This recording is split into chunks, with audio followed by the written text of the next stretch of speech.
Chapter 5. As winter drew on, Molly became more and more troublesome. She was late for work every morning, and excused herself by saying that she had overslept, and she complained of mysterious pains, although her appetite was excellent. On every kind of pretext she would run away from work and go to the drinking pool, where she would stand foolishly gazing at her own reflection in the water. But there were also rumors of something more serious. One day, as Molly strolled blithely into the yard, flirting her long tail and chewing at a stalk of hay, Clover took her aside. "Molly," she said, "I have something very serious to say to you.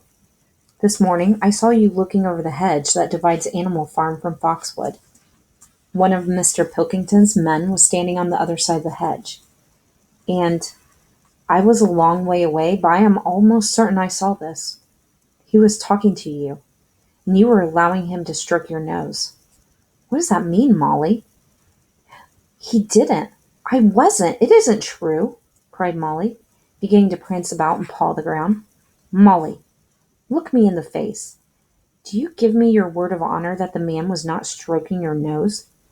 "It isn't true," repeated Molly, but she could not look Clover in the face, and the next moment she took to her heels and galloped away into the field.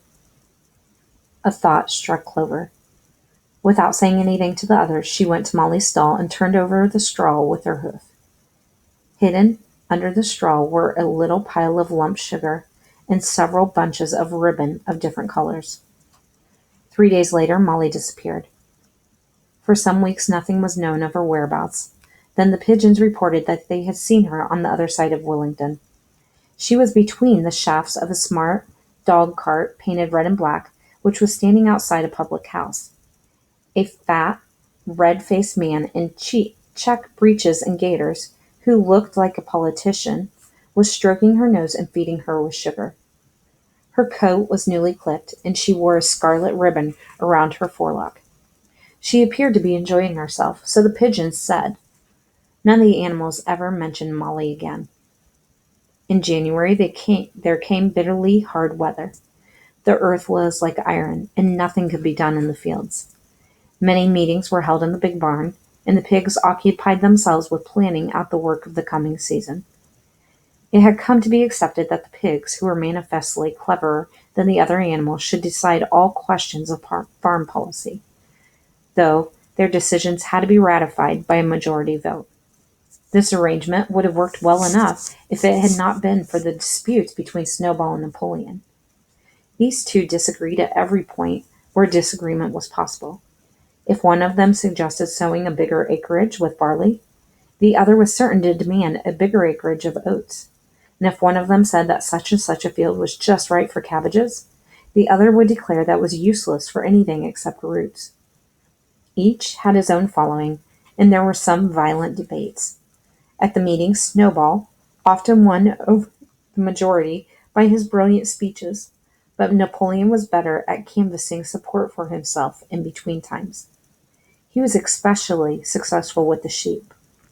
Of late, the sheep had taken to bleating, 4 legs good, 2 legs bad, both in and out of season, and they often interrupted the meeting with this. It was noticed that they were especially liable to break into 4 legs good, 2 legs bad at crucial moments in Snowball's speeches.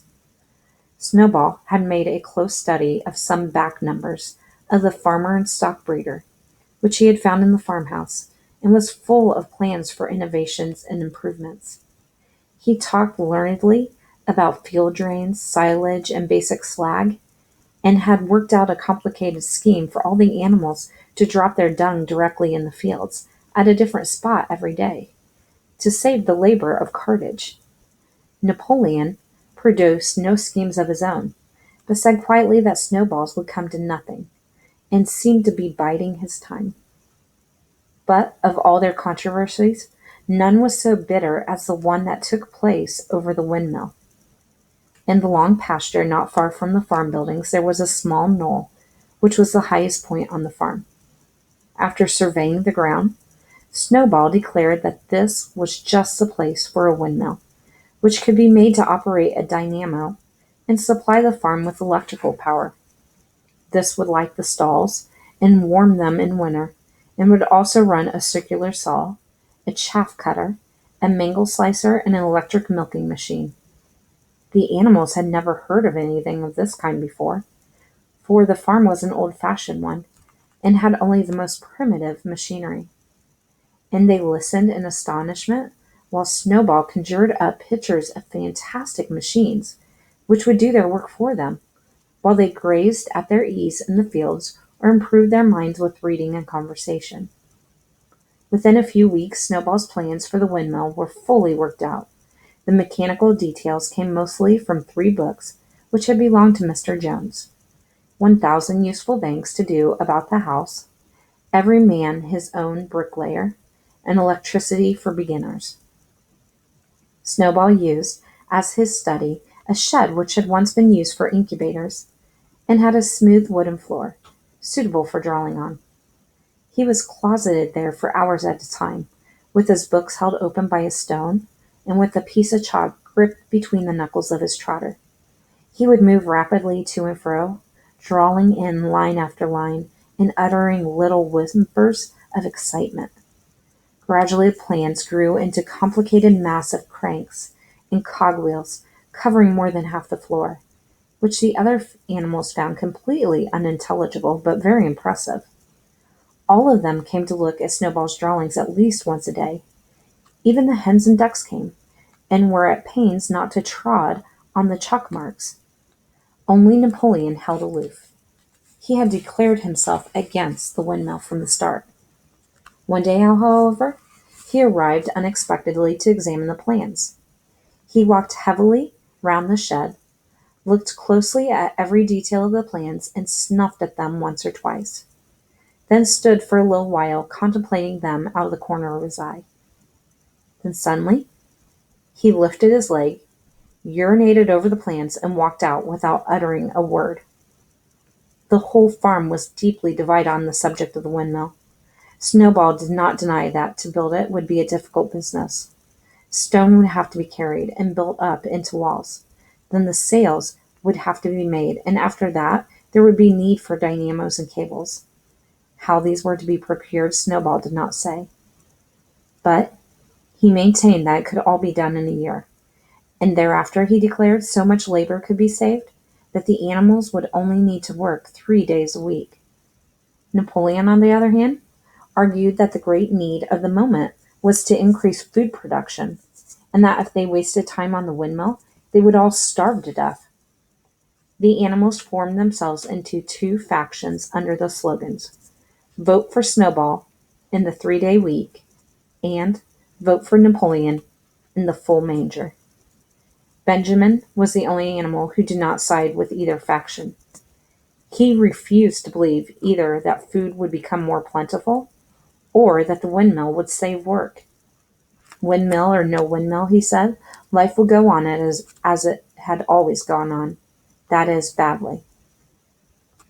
Apart from the disputes over the windmill, there was the question of the defense of the farm. It was fully realized that though the human beings had been defeated in the battle of the cowshed, they might take another and more determined attempt to recapture the farm and reinstate Mr. Jones. They had all the more reason for doing so because the news of their defeat had spread across the countryside and made the animals on the neighboring farms more restive than ever. As usual, Snowball and Napoleon were in disagreement. According to Napoleon, what the animals must do was to procure firearms and train themselves in the use of them. According to Snowball, they must send out more and more pigeons and stir up rebellion among the animals on the other farms. The one argued that if rebellions happened everywhere, they would have no need to defend themselves. The animals listened first to Napoleon, then to Snowball, and could not make up their minds which was right. Indeed, they always found themselves in agreement with the one who was speaking at the moment.